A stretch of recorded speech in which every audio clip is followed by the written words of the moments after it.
So I wrote this book because it seemed to me that the pro-choice movement had become too defensive in the way we talk about abortion, and I wanted to reframe it as a positive social good. It's good for everybody that there's legal abortion, and it should be available, and everyone will be much better off if women can have children at a good time in their life, and the number of children that they want, and if men also can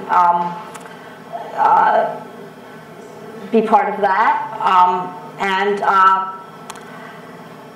So I started out with that, and then that idea expanded. And in this book I have a chapter called What is a Person?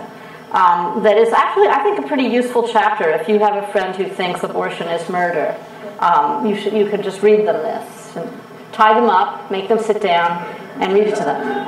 But after that chapter comes the flip side, which is, are women people? So I'm going to read a little bit from that chapter. What if we started with women? After all, they are right here. You do not need to give someone an ultrasound to know that a woman is present.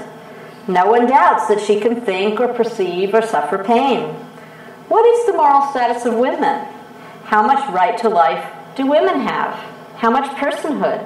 What about their souls? Plenty of people think they don't know any women who've had abortions. They're probably wrong about that. The stigma of abortion is so great that women are very careful about whom they tell.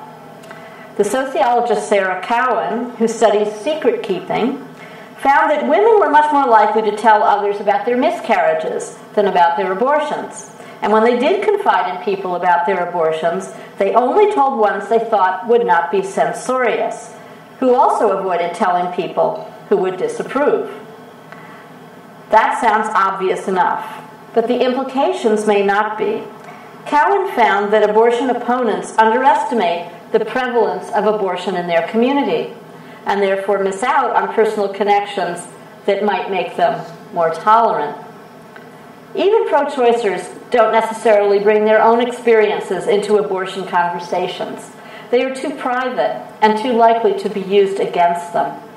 I remember a dinner party years ago at which one of the guests rather belligerently announced that he believed abortion was murder. Then he announced that his wife had had one. His wife, the murderer, stared at her cup of vin and said nothing. 20 years later, I'm still wondering, what was she thinking? And why didn't I ask her? I, too, just stared at my plate. It's so much easier to focus on the fetus. It has no personality, no history, no motives to be scrutinized. It demands so little of anyone but the woman who is bearing it. In much of the philosophical debate about abortion, that woman barely exists. Robert George and Christopher Tollefson cleverly cast their book Embryo as a brief against stem cell research and in vitro fertilization, although abortion is surely their larger project. They scarcely mention women at all. Even Ronald Dworkin and Lawrence Tribe, whose books support abortion rights, are mainly concerned with the status of the fetus. The circumstances and motives of women who end their pregnancies get only a nod or two. If you start from the fetus, however, it's hard to get back to the women who've had those 55 million abortions since Roe, let alone the ones who had illegal abortions before it and are still doing so in great numbers around the world. You end up debating essentially unresolvable points.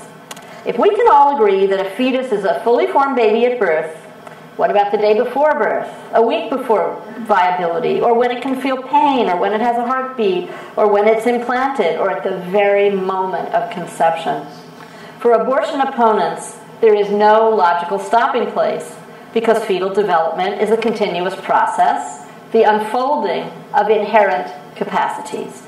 Just as, in order to make the fetus visible, the woman's body must be rendered invisible, in a sonogram, for example, so the interests of the fetus, if something that does not think or perceive or have self-awareness can be said to have interests, erase those of the woman.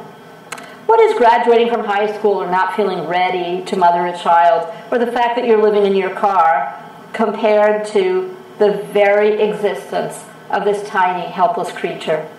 Abortion becomes a one-sided contest between responsibility and fecklessness, life and lifestyle, innocence and experience, which is to say innocence versus guilt.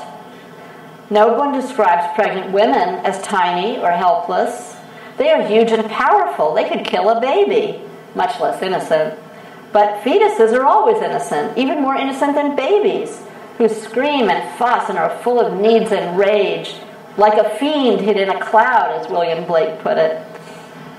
And a fetus is way more innocent than a woman, even a rape victim, because what was she doing in that dress, in that place?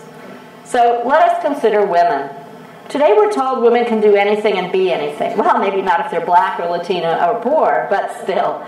Well, if they don't run the world, as a notorious New York Times Magazine cover story had it, it's because they don't want to. They'd rather opt out of ambitious careers and channel their energies into raising children. But there is an underside to this uplifting story. In order to get anywhere in life, to get a good education, a graduate or professional degree, a job, a better job, a heterosexual American woman today, unless she is a nun, spends around 30 years trying to control her fertility. This is not easy. Every method of birth control has drawbacks. The pill has side effects for some women. The IUD is expensive and can be painful to insert. Condoms require forethought and a willing, skillful partner, and so on. Moreover, every single method has a failure rate, even with perfect use. And perfect use for 30 years is improbable. People are only human. The hassle of birth control is one reason female sterilization is the second most popular method of birth control in the United States. But even sterilization has a failure rate. Millions of women go through all this month after month, visits to doctor or clinic, out-of-pocket expenses, side effects, switching methods and prescriptions, trips to the pharmacy, keeping track of their cycle, following the news about the latest research, because having a child is such a serious matter, with such a profound effect on every aspect of a woman's life. It is a major physical event and an even bigger emotional and social event. It affects her access to education, her lifelong earnings, all her relationships, and her ability to fulfill her dreams and live the life she thinks is best for her.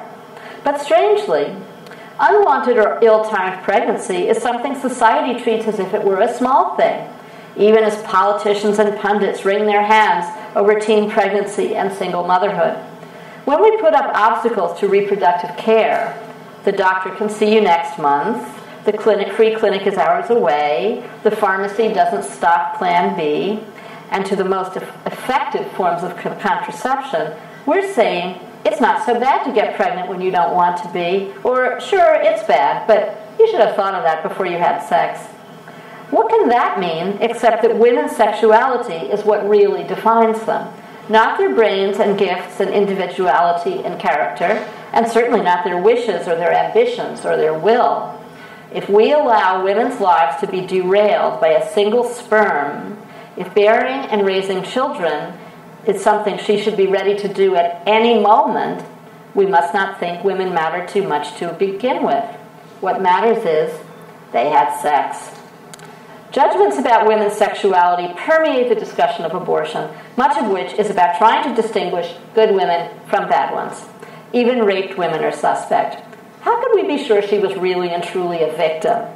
Todd Akin famously thought pregnancy was proof that no legitimate rape, quote-unquote, had occurred because the female body has ways to try to shut that whole thing down. I hope they put that on his tombstone. That's really a quote for the ages, isn't it? But South Dakota State Senator Bill Napoli imagined with some vividness a case in which a rape victim not only got pregnant, but merited a legal abortion. And this is a quote from him. A real-life description to me would be a rape victim. Brutally raped, savaged. The girl was a virgin. She was religious. She planned on saving her virginity until she was married. She was brutalized and raped, sodomized as bad as you can possibly make it, and is impregnated. From sodomy, I don't know how that happens, but anyway. I mean, that girl could be so messed up physically and psychologically that carrying that child could very well threaten her life. A pregnant victim who wasn't so chaste or so religious, she'll get over it. The obsession with women's virtue infuses the abortion debate, even for some who want it to be legal. Is she promiscuous? On drugs? Does she want an abortion out of genuine hardship, or is she taking the easy way out? If she were a serious, responsible person, the thinking goes, she wouldn't have gotten pregnant. Haven't these people ever heard of condoms? So having an abortion becomes an evasion of the responsibility to be prudent and continent. Yet, it is precisely because having a baby determines so much about a woman's life, and because women take maternal responsibilities so seriously, that they have abortions. Instead of acknowledging that a woman ending a pregnancy usually has a good sense of what she can offer a child, which is why she didn't get pregnant intentionally in the first place, we do our best to make her feel like a bad person.